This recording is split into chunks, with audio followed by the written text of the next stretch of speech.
sedíte teraz na mojom mieste. Ale ja som tak ale pokojne si sedí. Nie, to je v poriadku. Potom vás ešte niečo ministerstvo. Však nám poviete, keď sa bude...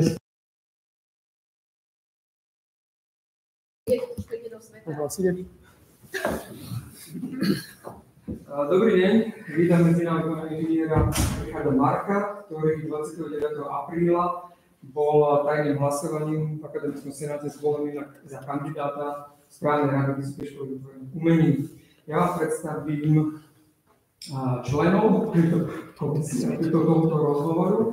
Moje meno je Pavel Mako, som predseda Akademického senátu, pani rektorka Kabonka Koklesová, s ktorou ste boli v kontakte, pán prorektor, profesor Stankovci, dobrý deň, členka senátu, pani Beata Jablonská, podpredsednička Akademického senátu, docentka Janka Kryžalová, podpredseda Akademického senátu, Filip na švojenskú časť, Filip Fecko, tajomnička Akademického senátu, pani Petianová, Andrea.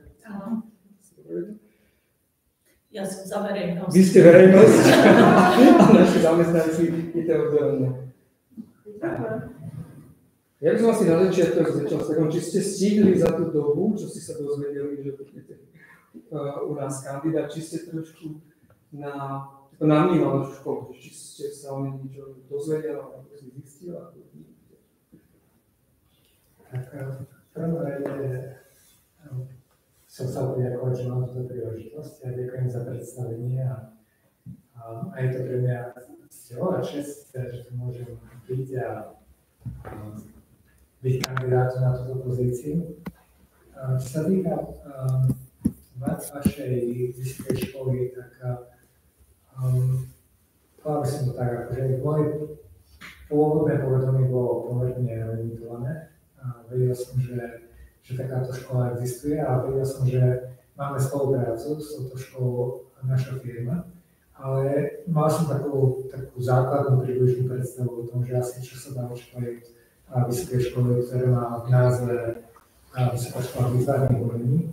Potom som sa stretol s pani rektorkou a potom sme strávili dosť veľa času s tým, že sme sa rozprávali o tom,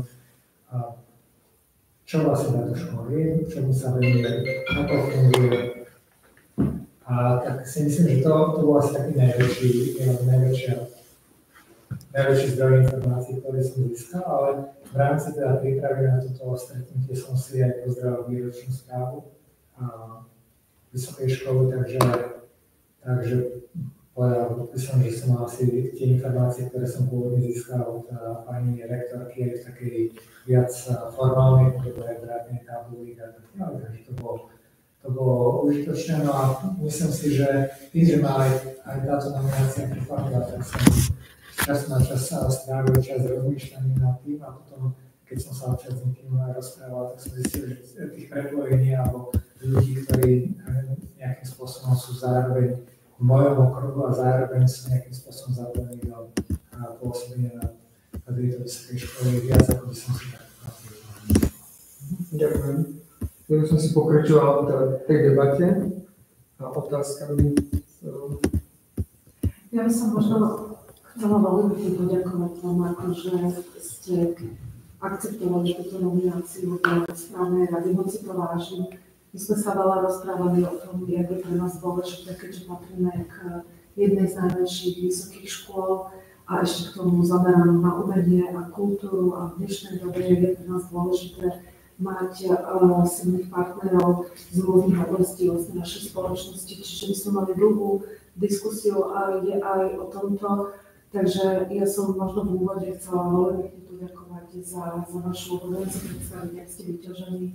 A že teda naozaj šetrite každú minútu, že si nájdete dvakrát do roka čas stráviť pri nejakých sumarizáciách, či už ekonomických alebo iných výkonnostných, že to bude možno aj čas, ktorý bude inšpiratívny pre vás. Takže veľmi pekne ďakujem. A možno, že by sme mohli ešte, že by ste nám niečo o sebe povedali, ak by to bolo možné, že by sme nejak pokračovali v nejakej takom zoznamovaní sa. Hej? Áno. Volám sa Richard Marko, moje vzdelanie v oblasti informatiky, informačných technológií. V podstate možno také nezvyčné pre mňa je, že ja som v princípe mal iba jedno zamestnanie, do ktorej som nastúpil ešte ako študent a prvých 15 rokov som sa venoval výskumu a vývoju, predovšetkým je to v oblasti počítačovej bezpečnosti, firma si posúdi v tejto oblasti. Mňa zaujímali veci, ktoré boli nejakým spôsobom inovatívne, takže v tom čase táto oblasť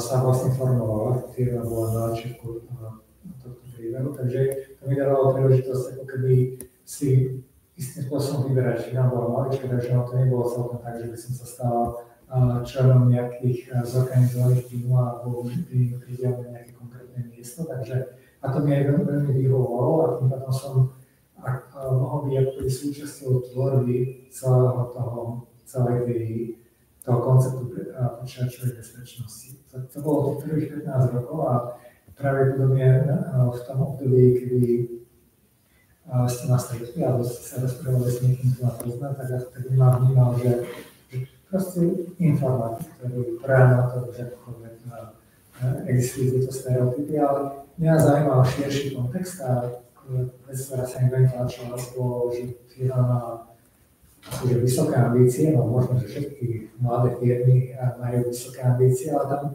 tam možno to bolo viac citeľné a možno, že sme mali šťastie na tom, kde sme sa nachádzali a to nám umožnilo expanziu do sveta. A to bola vec, ktorá ma zaujímala. Takže nie, že by to bol vyslovene môj cieľ, ale tá situácia sa vyvinula tak, že sa mi zdalo užitočné vystúpiť ako keby z toho prostredia, ktoré je špecializované na tú technologickú stránku veci, ale možno zovplyvňovať tú firmu celkovo, takže postupne cez pozíciu šéfa technológií vývoja som sa posunul na pozíciu CEO, kde som posledných 14 až 15 rokov. Za ten čas tá firma prešla veľkou transformáciou v zmysle rastu, takže v tejto chvíli sme najväčšou firmou na Slovensku a jednou z dôležitých firiem z celosvetového hľadiska v oblasti počítačovej bezpečnosti, najväčšia firma v Európskej únii v tejto oblasti. Takže pre nás je, alebo pre mňa pre tú nejakú kultúru, ktorú máme, je prirodzené sa snažiť sledovať, čo sa vo svete deje a snažiť sa byť na tak povedať hranie toho poznania a byť zapojený do toho, pretože sme firma, ktorá pochádza pôvodom zo Slovenska, mnohí z nás tu stále žijeme a v spoločnosti sme firma, kde väčšina pobočiek je v zahraničí a približne polovici zamestnancov je v zahraničí. Okrem tejto našej obchodnej témy sa s tým, že existujeme na Slovensku už dlho 30 rokov a že tu žijeme a že máme určite špeciálny vzťah aj k tejto krajine, tak sa snažíme, alebo či už chceme, nechceme, ale väčšinou chceme byť zapojení aj do vecí, ktoré nie sú striktne len obchodného charakteru. A preto sa zapojíme do rôznych oblastí, ale primárne by som spomenul podpora vedy a výskumu. A to rôznym spôsobom asi niektorí z nás možno budete poznať Asset Science Award, je to cena, ktorá má za sebou, myslím, 6 ročníkov a oceňuje najlepších vedcov. Doteraz to bolo v oblasti prírodných a technických vied, ale práve tento rok je prvý rok, kedy sa rozšírime aj v oblasti humanitných vied, ak nám to pôjde. A to je jeden príklad, ktorý ste mohli zachytiť minulý rok, sme organizovali alebo priniesli festival Starmus do Bratislavy, ktorý práve v svojej misii alebo má spojenie vedy a umenia Takže to ma možno privádza k tej téme, že na jednej strane, keď som dostal ponuku od pani rektorky, tak to bolo pre mňa prekvapenie, a potom, keď sme si to spoločne prechádzali, tak som rozumel tej motivácii, že konec koncov, ak by som bol potvrdený v pozícii člena správnej rady, tak sa do nej neočakáva tvorba umenia a podobne, že to nie je o tom, ale na druhej strane asi keď som bol členom správnej rady Slovenskej technickej univerzity, tak to mohlo byť také, že to prepojenie. Často, keď ste hovorili, že mi pozerajú, tak hovoria o tom, nakoľko pre nich boli inšpiratívne rôzne oblasti tvorby. Takže možno, že to nebude až taký pocit, že treba deliť tie ceny medzi nejaké oblasti, ale skôr nachádzať tých ľudí, ktorí dokážu inšpirovať mnohé tie oblasti súbežne alebo synchronne. A potom ani možno nie je teda ten pocit, že sa to rozširuje, nevinutne, ale skôr ten, že sa to vracia do nejakých vzájomných súvislostí alebo vzťahov. Ale to je len taký, možno, že náš ako pohľad z toho prostredia, v ktorom sme, lebo keď hovoril o tom, že tu debatujeme, tak naozaj debatujeme o vzťahoch medzi umeleckou tvorbou, umeleckým výskumom, prírodnými vedami, filozofiou technikou a technológiami.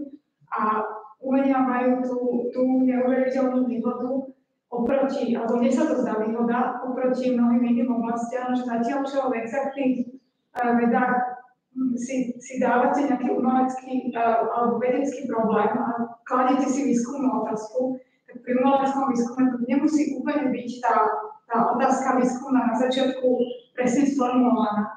Niekedy sa postupuje takým alchemistickým experimentom alebo takou ako zvláštnou experimentáciou, ktorá sa potom testuje. A to je možno pôda, ktorá by nás bavila, keby sme o nej debatovali, alebo keby sme sa dostali k takým debatám, že nakoľko vlastne zdieľame intuíciu a nejaké exaktné a neexaktné spôsoby bádania. To by mohlo byť zaujímavé pre ľudí v rôznych vedných disciplínach.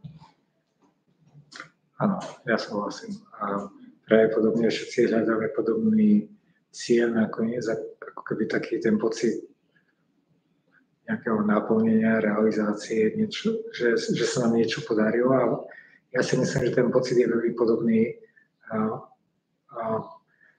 či ide teda o ľubovolnú oblasť vedy a výskumu, ale aj keď stále to umenie berieme ako taký istým spôsobom iný typ činnosti, takže že ten pocit z toho výsledku je veľmi podobný.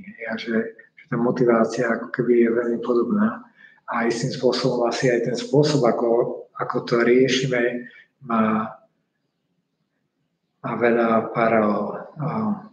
A ono, ako to už býva, nie? Keď budeme sa to analyzovať a diskutovať hlbšie a hlbšie, tak bude menej a menej zreteľný ten rozdiel, hej, že kde je podstata v tomto.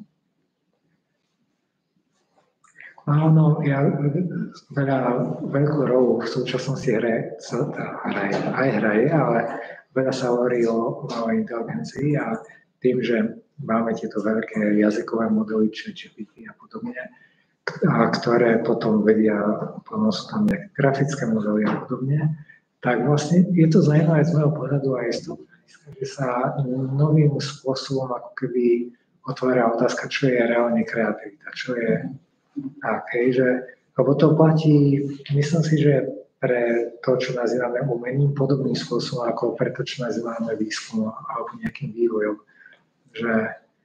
Že niektoré tie veci sú skôr také mechanické, naučené, replikácie už z vytvorených postupov a iba menšia časť je to, že je to naozaj niečo také kreatívne. No akože to je presne, že tá definícia je pre mňa aj ťažká, čo to je, ale že sú veci, ktoré vieme, že táto umelá inteligencia dokáže robiť pomerne dobre, alebo dokonca aj lepšie ako hocikto na svete, lebo ja zvyknem hovoriť, že nikto nemá takú slovnú zásobu ako ChatGPT, že nevie tak na to a takto písať texty, ale zároveň si myslím, že každý, kto to používa dlhšie a reálne sa to snaží využívať na nejaké už reálne dôležité úlohy, tak narazí na tie limity pomerne rýchlo, že kedy to už ako keby nepomáha, respektíve pomáha iba vo forme ako nejakého asistenta, že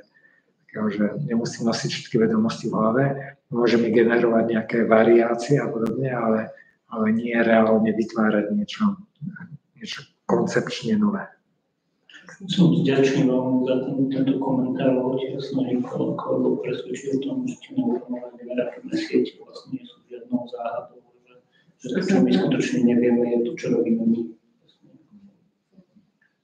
Ja som v tomto smere ja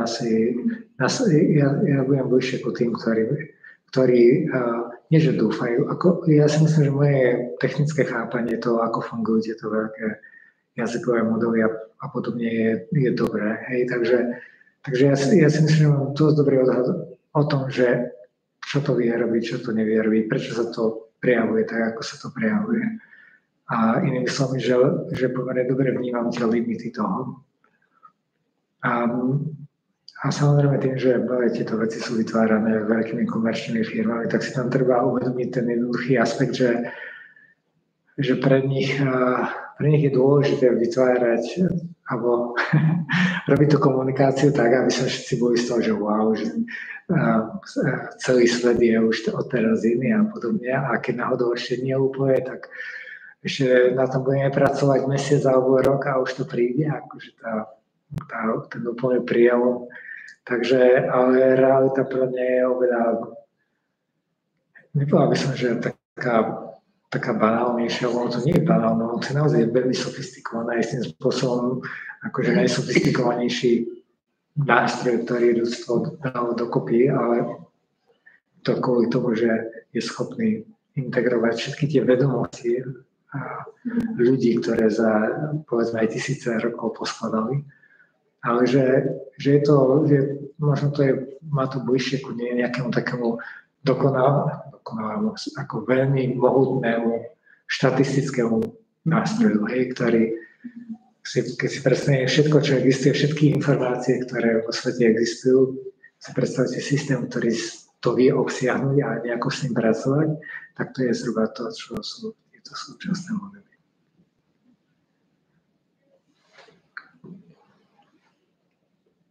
A má tá schopnosť absorpcie tých dát, informácií, nejaké svoje limity a aj povedzme algoritmy na to, aby sa z toho vytvárali nejaké nové systémy a nové modely.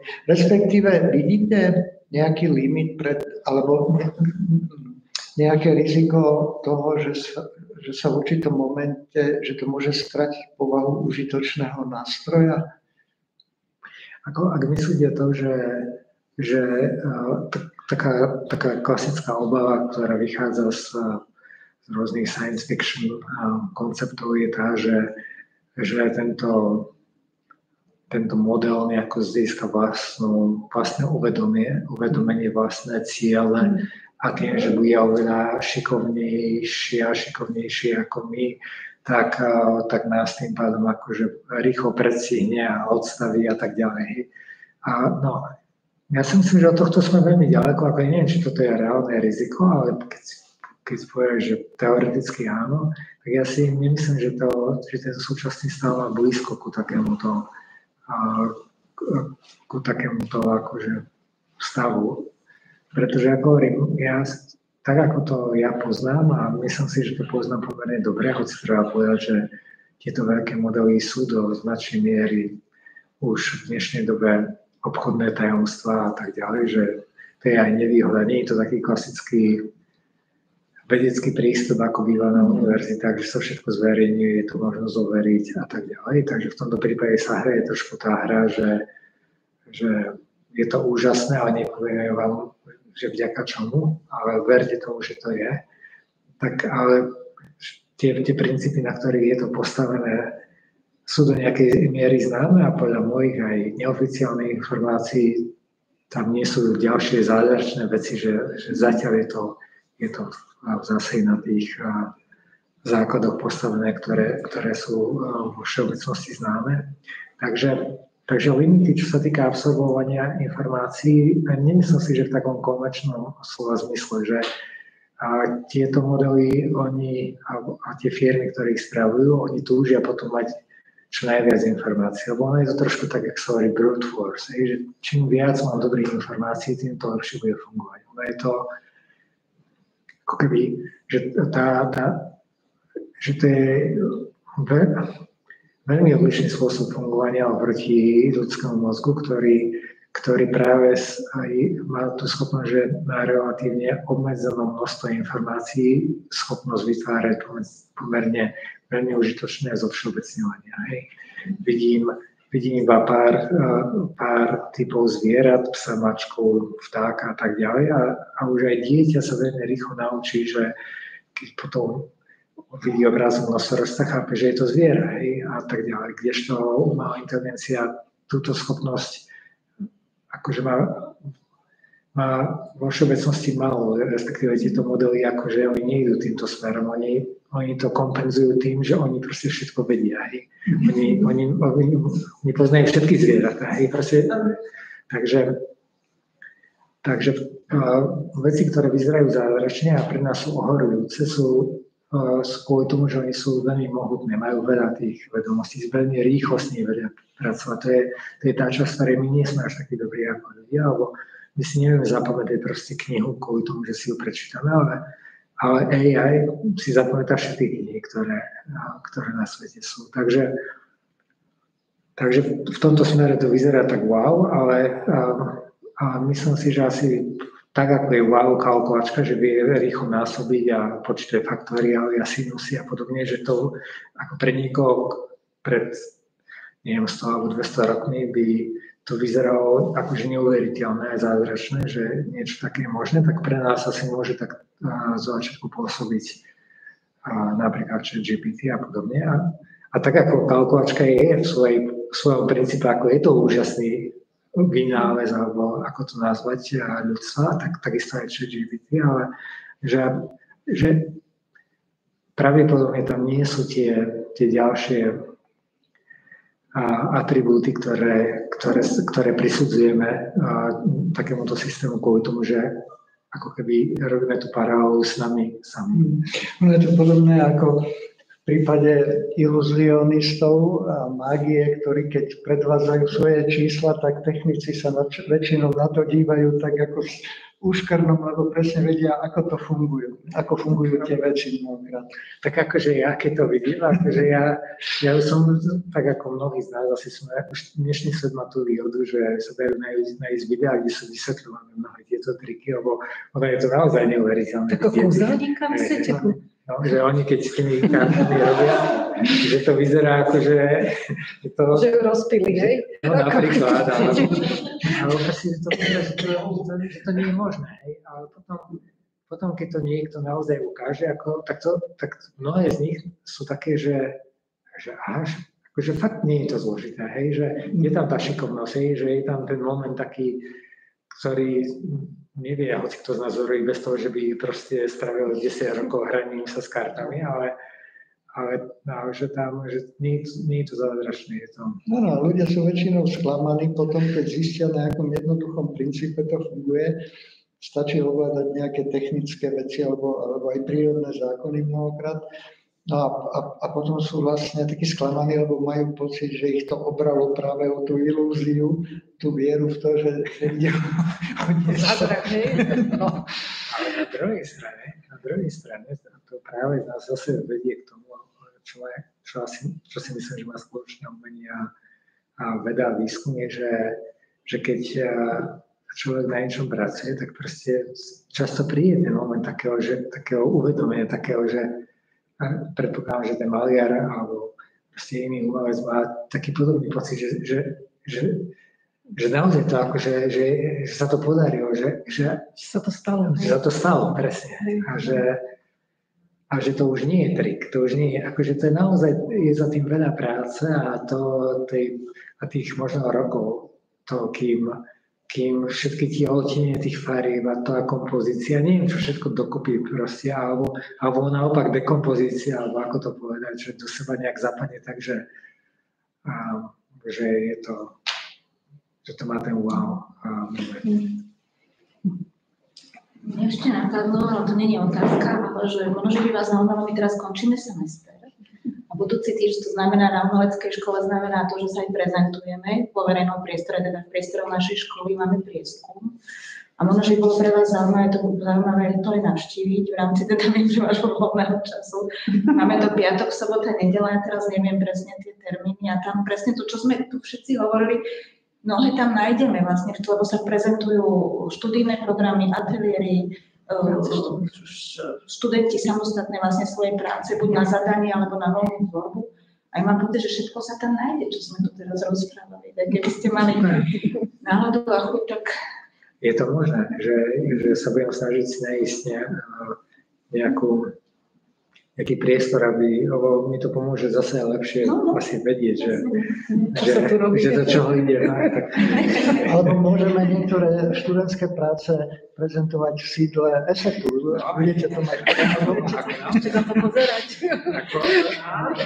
No my máme mnoho, ja síce hovorím mladých ľudí, ale tak ja, keď som mal 20 rokov, keď som prišiel, už mám 52, takže mne sa stále všetko zdá skoro také mladé, ale zistil, že ja som 90% vekovo, akože vo firme, takže a aj tí ľudia, ktorí sú pre mňa mladí, tak už majú 40 rokov alebo tak, ale predsa my sme mladá firma, akože v princípe som mladá firma a to znamená, a povedal by som, že nie, že mladosť je asi tak s umením a vedou, že to je všeličo, že vek je iba jeden, to je taká technická stránka akože veci, ale tá mladosť je asi aj o tom, že akože taká zvedavosť, nejaká otvorenosť mysla. Odhodlanie, že...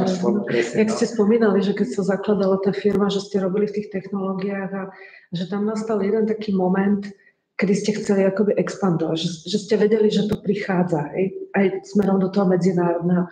A jak ste to pocítili? Možno, že je to taká banálna otázka, ale kedy ste odhadli vlastne ten v tej histórii tej firmy, že tak teraz už musíme ísť ďalej, že vlastne jak tam nastala tá situácia, ako to malo energiu, teraz je to možno viac intuitívne a emocionálne, ale niekedy vlastne tá intuícia veľmi veľa akoby odhalí a odkryje, že teraz je tá chvíľa a vlastne vtedy ten ESET začal expandovať.